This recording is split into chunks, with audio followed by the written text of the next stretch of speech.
nous nous retrouvons aujourd'hui à la rue de la Bruyère à Marcinelle pour interviewer des personnes qui sont venues au débat organisé par le CAL, le Centre d'action laïque. Bonjour monsieur, Bonjour, est-ce que vous pouvez vous présenter brièvement? je m'appelle Decoq Albert, j'ai 23 ans et je suis ici à l'école en tant qu'assistant social. En tant qu'assistant social. Élève assistant social, oui. D'accord. Est-ce que vous avez en fait une attente par rapport au débat qui va se jouer ici aujourd'hui? Moi, mon attente, c'est plus de voir un petit peu ce qui se fait actuellement dans les prisons.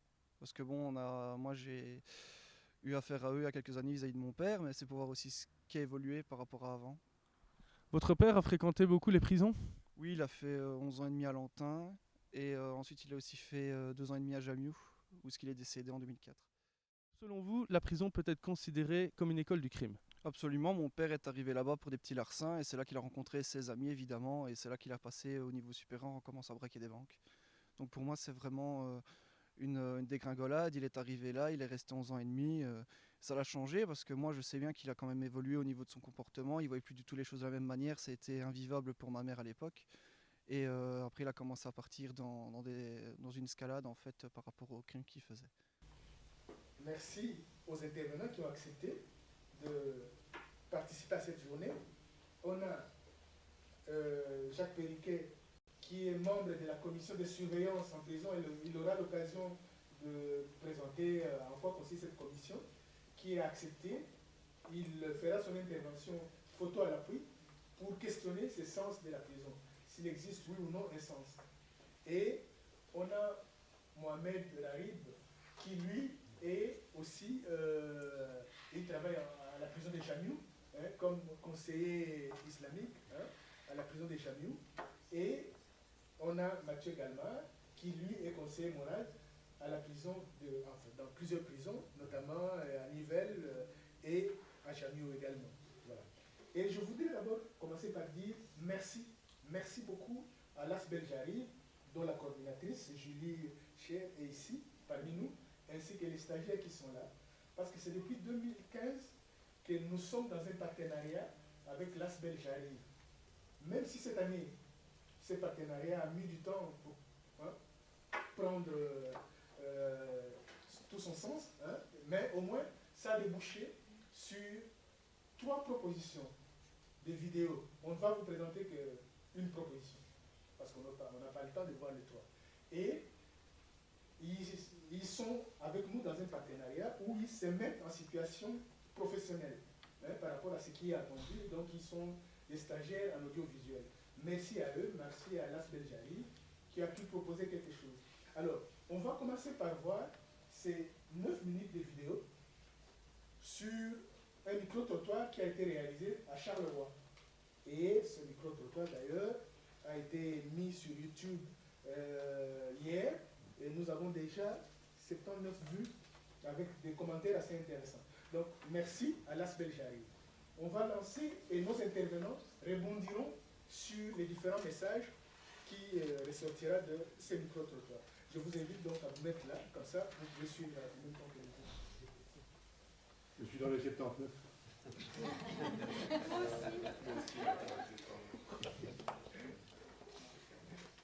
À quoi sert vraiment la prison? Au sujet des idées reçues, clichés et préjugés sur la prison, on entend tout et son contraire. Un hôtel 5 étoiles, un lieu de radicalisation, une école du crime. Y a-t-il une part de vérité dans tout ça? Les stagiaires de l'ASBL J'arrive, en partenariat avec le CAL, ont mené leur enquête et tendu le micro aux citoyens de Charleroi. Bonjour, selon vous, à quoi servent les prisons? Alors, les prisons, c'est pour que les personnes purgent leur peine quand ils ont fait des mauvaises choses, tout simplement. Je pense à isoler les individus qui montrent quelques signes de faiblesse d'intégration sociétale. Donc tous les gens qui commettent des délits qui ne permettent pas la vie en société de la meilleure manière qui soit. Je pense qu'à déjà enfermer des gens qui le méritent de l'être, mais au-delà de ça, il y aura certainement un système d'éducation qui est manquant à la base. Tout simplement où sont enfermés les gens qui ont commis des délits, peu importe lequel c'est. S'ils ont décidé, s'ils se sont retrouvés là, c'est qu'ils l'ont bien voulu, tout simplement. Je Je pense que d'une certaine façon, c'est nécessaire.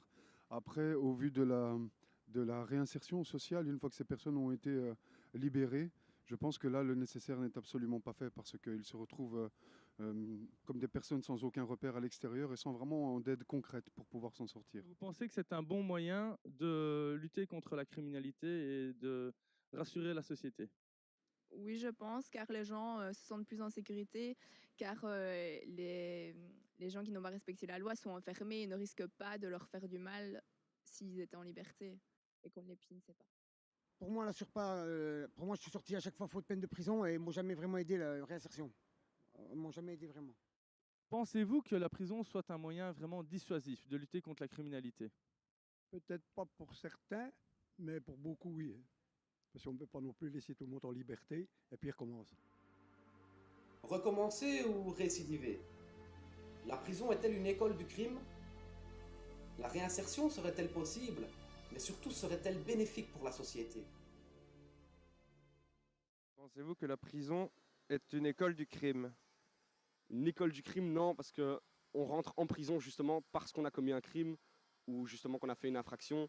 Donc je vais dire que ça les renferme, mais c'est pas une école de crime.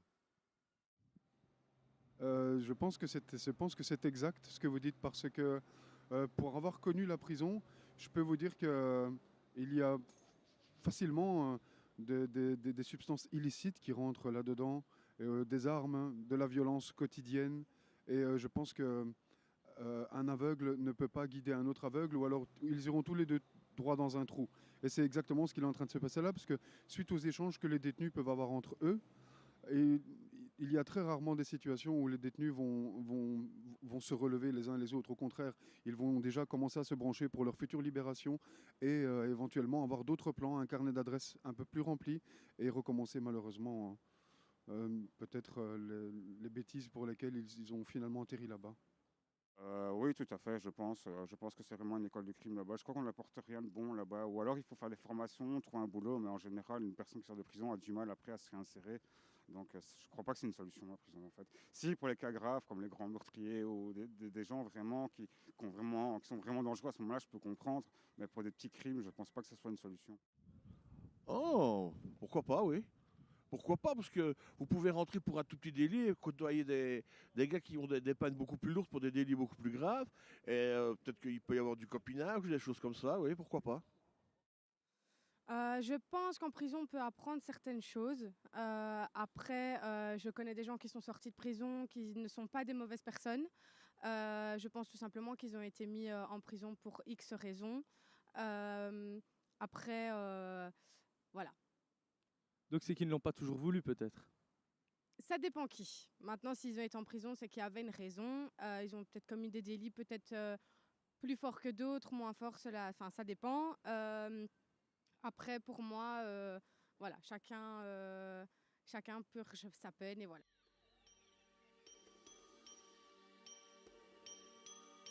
Lors de notre prochaine question, un sujet tabou ou non, nous avons demandé le ressenti aux personnes interrogées sur le thème de la radicalisation. Est-ce que vous pensez que la prison est un lieu de radicalisation?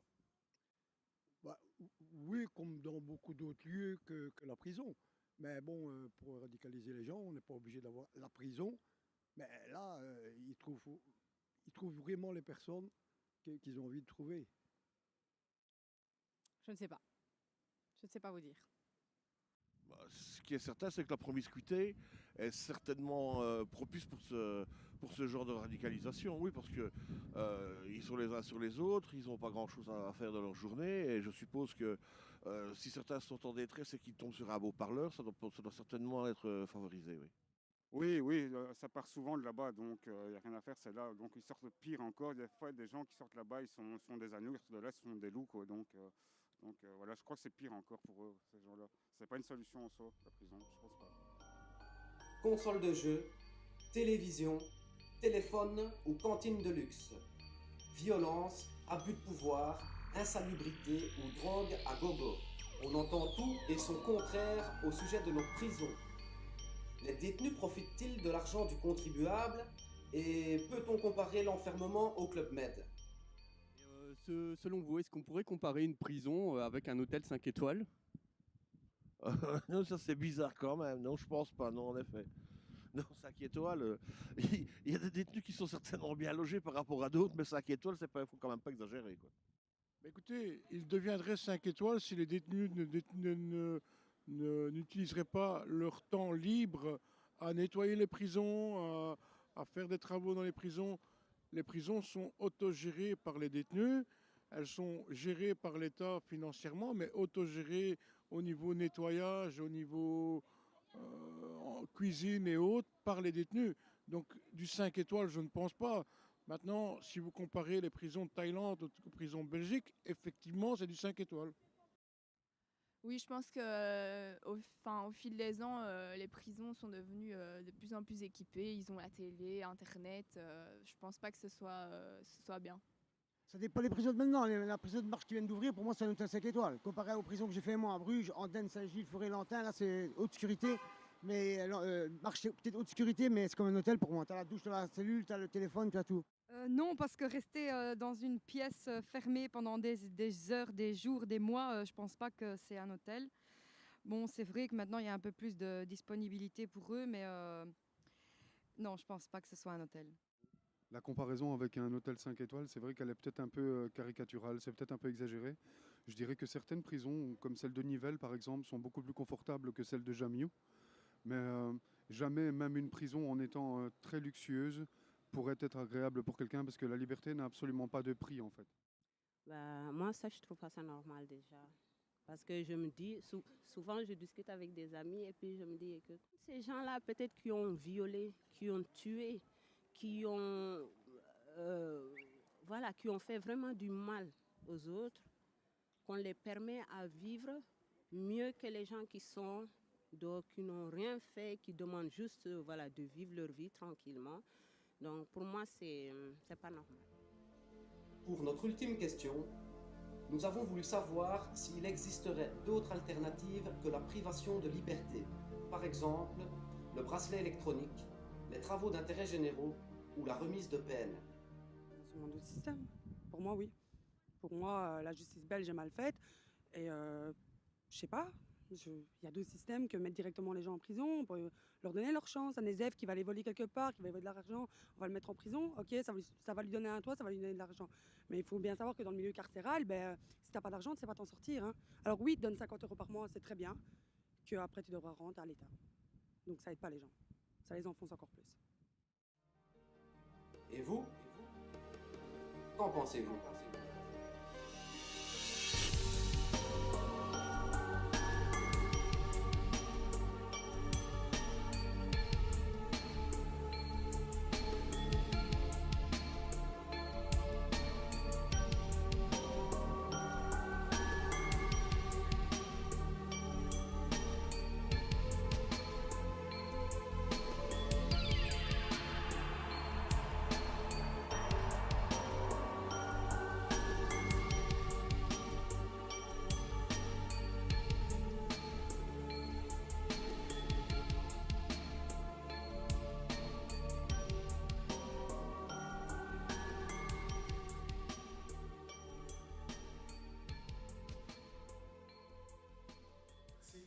Voilà, on a eu la vidéo de Las Belges arrive, on a eu les interventions autour d'alternatives, autour des paradoxes, autour du travail de la commission de surveillance.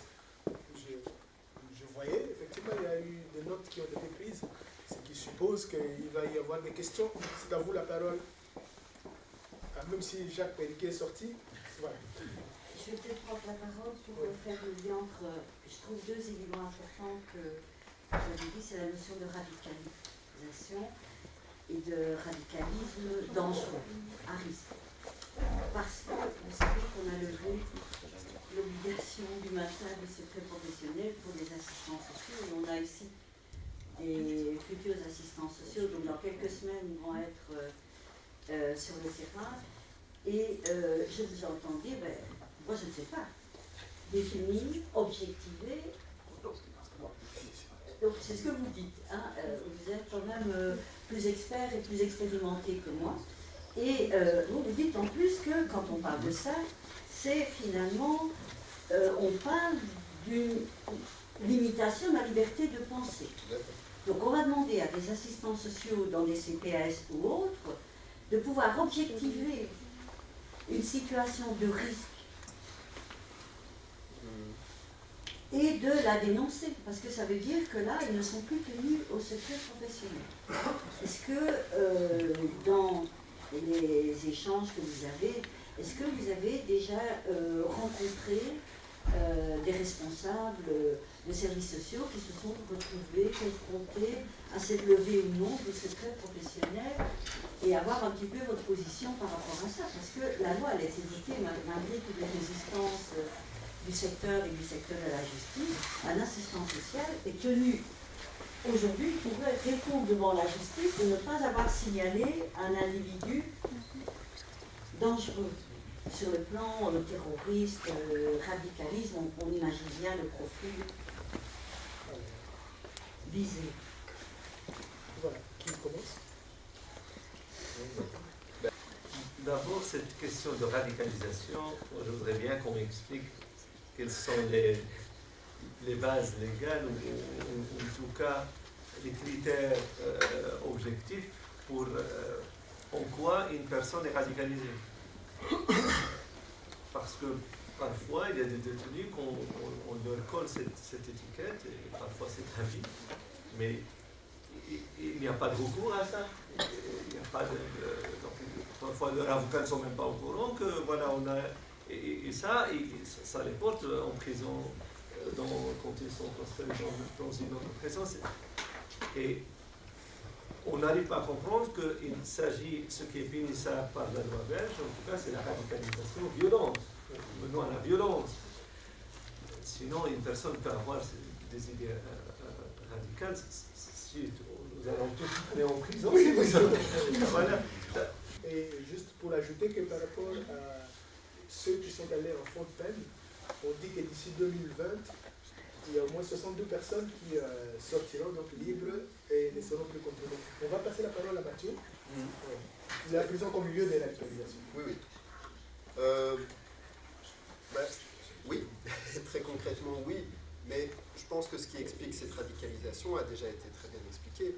Les gens qui arrivent en prison sont en général pas les gens les plus riches au niveau économique, mais aussi socio-culturel, ou alors ils ont une connaissance très spécifique de certaines choses. Mais surtout, la radicalisation, comme l'expliquait très bien Mohamed, c'est avant tout une criminalisation de la pensée. C'est ça qui fait que les peines sont très petites pour les gens qu'on dit radicalisés. C'est parce qu'on va chercher des indices dans des faits matériels d'une pensée qui se serait radicalisée. Mais c'est extrêmement compliqué. Et puis, franchement, comment savoir ce que pense n'importe lequel d'entre vous? Vous êtes peut-être plus radicalisés que certaines personnes que nous rencontrons et qui sont étiquetées telles. Donc, juste pour dire, criminaliser la pensée, c'est extrêmement compliqué et c'est une base qui ne devrait pas être là dans un état de droit. Mais voilà, c'est mon avis et ça n'engage que moi. Qu'est-ce qu'on a dit à propos de la prison? On revient à un nouveau paradoxe, on ne sera pas au premier aujourd'hui. Les attentats ont lieu. Première sortie politique, la prison. La prison est un terreau fertile pour la radicalisation. C'est la première chose qu'on va raconter. C'est pas faux. Quelques mois se passent, le même homme politique revient et dit « Ah, il y a pas mal de gens qui vont revenir de Syrie ou de toutes ces zones de guerre, ce sont des radicalisés, toute personne qui reviendra, on l'enverra en prison. Peu importe s'il revient avec des bonnes intentions, peu importe sa trajectoire, sa remise en question, il va aller en prison. » Alors, voilà comment, à nouveau, la prison abolit notre façon de penser. Il y avait probablement des choses bien plus intéressantes à faire pour réaccueillir ces gens. Alors, il y en a qui méritent la prison. La question n'est pas là. Mais la question est qu'ils aient les mêmes droits que les autres, pas rester à ce qu'on dit. Voilà. Merci. On ne fera plus notre tour de table, mais juste une question. Je ne sais pas qui voudrait bien répondre sur ça. J'ai encore deux choses à dire. Un scandale dont on ne va pas parler, ce sont les annexes psychiatriques. Donc ce sont toutes les personnes qui ont des problèmes psychiatriques, qui sont enfermées au lieu d'être traitées. Qui sont enfermées au lieu d'être traitées. Un élément. Un deuxième point, et j'ai ici les chiffres, j'ai les tableaux ici, on n'en a pas parlé, ce sont les infractions aux lois sur les stupéfiants. Dans le rapport de 2015 que j'avais cité tout à l'heure, rapport d'activité que j'ai ici, il y a 34% des personnes qui se trouvaient en prison pour infraction à la loi sur les stupéfiants. Là aussi, il y a vraiment peut-être sans doute une autre moyen, parce que bon, ce sont juste les petits consommateurs et les petits dealers. Il y a sûrement beaucoup d'autres choses à faire de mieux que de les enfermer. Voilà. Alors, bonjour madame, vous présentez-vous en quelques mots. Alors, je m'appelle Martine Brière et je suis enseignante ici à la Haute École Condorcet dans la catégorie sociale. Et aujourd'hui, j'accompagnais des étudiants du Bac 3, donc des étudiants qui terminent leurs études d'assistants sociaux. Alors, qu'avez-vous pensé tout d'abord du reportage qui a été diffusé quand ça a commencé sur cet grand écran? Alors, j'ai été agréablement surpris par la qualité de ce reportage et peu étonnée par la réaction du micro-trottoir, puisque c'est en général ce qu'on entend lorsqu'on interroge aussi nos étudiants, lorsqu'on interroge des personnes sur leur vision qu'ils ont de la prison. Finalement, c'est un documentaire, un reportage qui reflète bien les positions actuelles dans la population. Oui, parce que le reportage était destiné à un avis de monsieur et madame tout le monde, de la population, aussi bien de la jeunesse que voilà, des personnes d'un âge certain. Et donc, évidemment, une réponse d'une jeune qui a 22 ans et d'une personne qui en a 45 est différente, et vous avez pu le constater dans le reportage. Oui, mais en même temps, je vais dire que, par exemple, si je prends ma génération, moi je suis de la génération post-68 art. D'accord ? Donc ça veut dire que la vision que l'on a de l'enfermement, de la guerre, etc., on est des enfants de mai 68. Donc ça veut dire effectivement qu'on a été bousculé et qu'on a appris à penser qu'il y avait peut-être d'autres manières d'envisager la réponse à la délinquance ou la criminalité. Les jeunes qui ont 20 ans aujourd'hui, depuis qu'ils sont au monde, ils entendent parler de sécurité, ils entendent parler de danger, ils sont dans des craintes, ils ont des peurs, et on utilise trop souvent ça dans les médias ou sur le plan politique pour raccourcir un petit peu leur capacité à réfléchir et à avoir des opinions beaucoup plus construites. Et donc, voilà. Donc, ça veut dire que quand vous demandez à un jeune de 20-22 ans, la prison, en général, moi, la première fois que je pose la question, la référence est Dutroux. Or, il n'était pas né quand on a eu l'affaire Dutroux. Mais alors, vous avez vu le luxe dans lequel ils sont, comme Dutroux. Oui, mais il y a 10 000 détenus et les 9 000 autres. Et donc, ça ne chemine pas. Et donc, les références sont vraiment biaisées par des discours qui focalisent à un certain moment sur de l'insécurité, de la délinquance, alors que leur préoccupation en tant que jeunes notamment, c'est d'abord tout simplement de pouvoir avoir une vie décente, un travail décent, fonder une famille et pouvoir faire des projets. Bonjour. Alors, qu'avez-vous pensé de cette intervention, de cette journée CAL sur le thème des prisons ? Journée très intéressante. Juste un petit bémol, j'aurais préféré avoir des intervenants qui étaient plus un peu dans l'opposition. Alors, qu'avez-vous pensé aussi du reportage qui a été diffusé lors des premières minutes ? Très intéressant, surtout que c'est vraiment l'opinion du peuple qu'on peut voir et de ce qui est dit un peu partout. Oui. Alors, bonjour, pourriez-vous vous présenter en quelques mots ? Je m'appelle Jacques Périquet et je suis actuellement le secrétaire de la commission de surveillance de la prison de Jamiou. Alors, après avoir vu ce débat, est-ce que l'optique a changé et y a-t-il des choses qu'on peut améliorer ? On peut tout améliorer. Hein. On peut toujours améliorer, on peut tout améliorer. Il y a évidemment un énorme problème budgétaire, hein, puisque le gouvernement fédéral, parce que les prisons dépendent du gouvernement fédéral, verrouille les budgets et les dotations destinées aux prisons sont de moins en moins importantes ou restent au pire équivalentes. Et c'est un budget uniquement, je vais dire, carcéral, puisque très peu d'argent est consacré à la réinsertion, très peu d'argent est consacré à l'enseignement, en tout cas pas dans le cadre du ministère de la Justice, mais bien du côté de la communauté française. Donc heureusement qu'il y a d'autres intervenants à ce niveau-là qui peuvent apporter un plus, donc l'associatif ou l'enseignement de la communauté française. Alors vous avez soulevé un cas qui était très important avec la personne qui ne savait pas parler français et qui avait été mis un vendredi et qu'il avait dû passer le week-end. C'est souvent des cas qui arrivent de plus en plus. Oui, enfin, la justice est une administration. Si effectivement il y a des juges d'instruction en permanence, oui.